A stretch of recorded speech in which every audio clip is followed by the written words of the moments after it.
Hey, what is up, Team Rock Rep? Coach Chris here, and hitting you all with another video following up on the video I posted last week. If you missed it, I'll link it down below so you can make sure to go check that out. But ultimately, what I talked about was training optimization and why people are failing at it. Quick recap, it's because people don't understand what training optimization means. There's a lot of bad information online that sells you a quick fix or the most optimized, perfect way for you to train. However, these people don't know you, so how could they possibly know that their program's optimized for you? And then lack of adherence to an actual training program, and also just wanting quick results. It goes back to the bad information. People want the quick results and the quick answers, and so they're not necessarily willing to put in the time to collect the data needed to truly optimize your training program. So in this video, I'm going to cover 3 steps that I feel are practical, very high level, but should give you a good framework and a foundation for taking steps towards optimizing your training program. And I actually received a comment on my Instagram if I would ever be covering nutrition optimization. And if that's something that you guys are interested in, let me know in the comment section below, and I will do my best to make a video on it later on. So, I'm going to start off with like I said, 3 steps. First step would be tracking yourself. This one seems sort of obvious. However, most people aren't doing it, and I alluded to this in my last video. A lot of people aren't willing to take the little bit of effort that it takes to track and record themselves so that way they can go back later and analyze their data and make decisions on it. Most people aren't willing to do that. So I encourage you, step 1, if you want to optimize your training, record it. I do mine in a little basic journal. I call it the Book of Gains, and I record all of my workouts, and I've been training seriously for 4 years. My not so serious training goes back even further than that, but I've been seriously training for 4 years. I still write down my workouts. I still track that data because I want to be sure that the training that I'm implementing, the progressive overload scheme that I'm implementing, is having the desired effect on my gains. And a note about that, once you've tracked long enough, you actually can go back and look at the data and say, wow, this is what I did.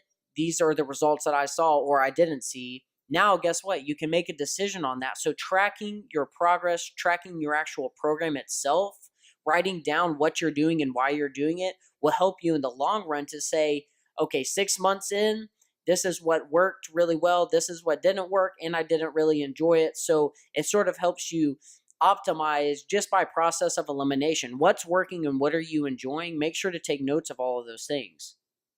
Step 2, listen to your body. You will hear coaches preach this up and down, left and right. And I believe it's just as true for training optimization as anything else. If you're overtraining, you're not optimizing your training and you're not optimizing the results that you can get.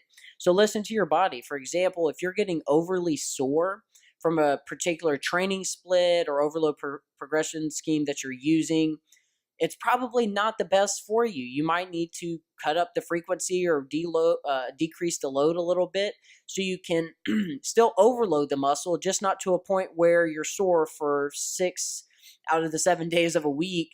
You want to make sure that you find that sweet spot where you are challenging the muscle and causing it to grow because you're disrupting homeostasis, but you also don't want to be on the other end of the spectrum where you are just completely obliterating your muscles. You feel like you're training sore all of the time. And so listen to your body. And this goes back to tracking. Take note of it.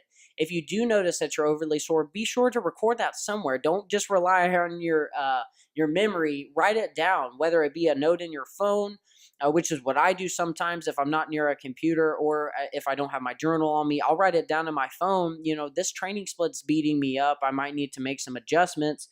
Take note of it. This all goes back to tracking, and a lot of the optimization that I'm going to talk about today is going to go back to that first principle of track yourself.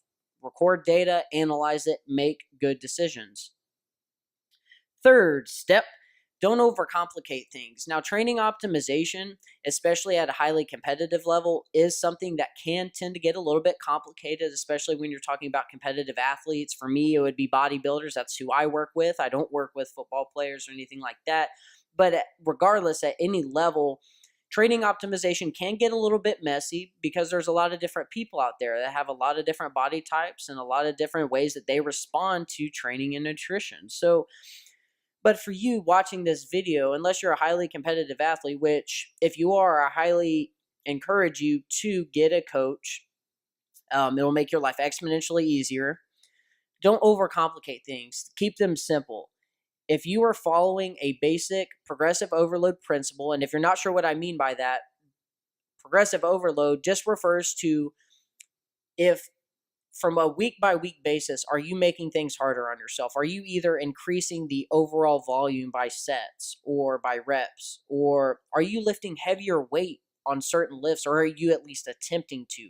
All of that refers to progressive overload, and as the name implies, you are progressively overloading the muscle more and more over time. And like I just mentioned, you can do that by various means, whether it be by intensity, load, anything. Those are all progressive overload examples and all things that can be manipulated by you. And I'll do more on that hopefully in a different video later on, talking about progressive overload specifically. But for this video, I'm trying to keep it high level so you guys can actually start to implement some of these things as soon as possible.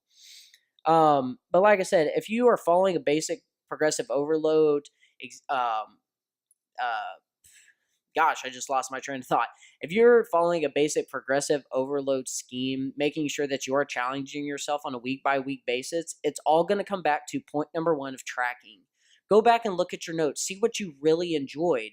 Once you have found out what progressive overload scheme works for you, go back and see, what did I enjoy? I really enjoyed this split. Didn't enjoy this split so much, or I really enjoyed these exercises.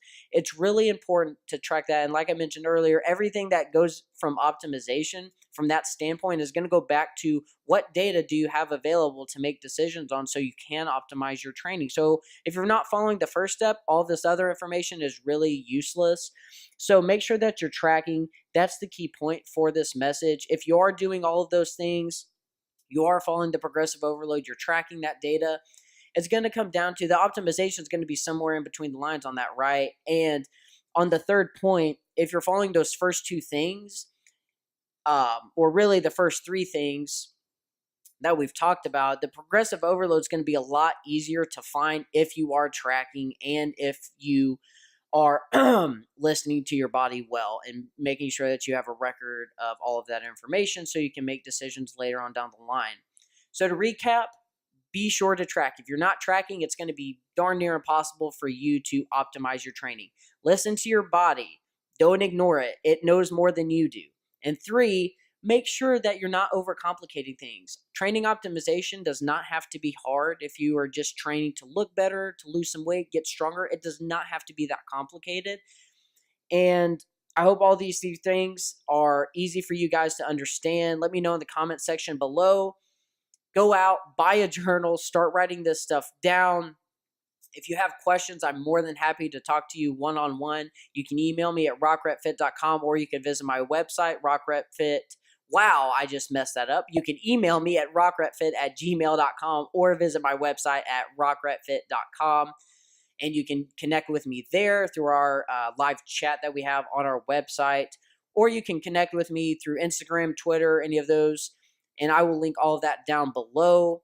Next week, we're talking about, should you be training to puke bucket intensity? It's going to be a really fun video. I actually already have it made, working on editing it right now as I do this video. I did them a little bit out of order, but next week's going to be a great video, so I highly encourage you guys to come back. Turn on notifications. Go ahead and subscribe to the channel if you haven't already. Give us a thumbs up, and please share with your friends and family. If you'd like to support the channel, that is the absolute best thing that you can do. Until next week, stay healthy, and God bless.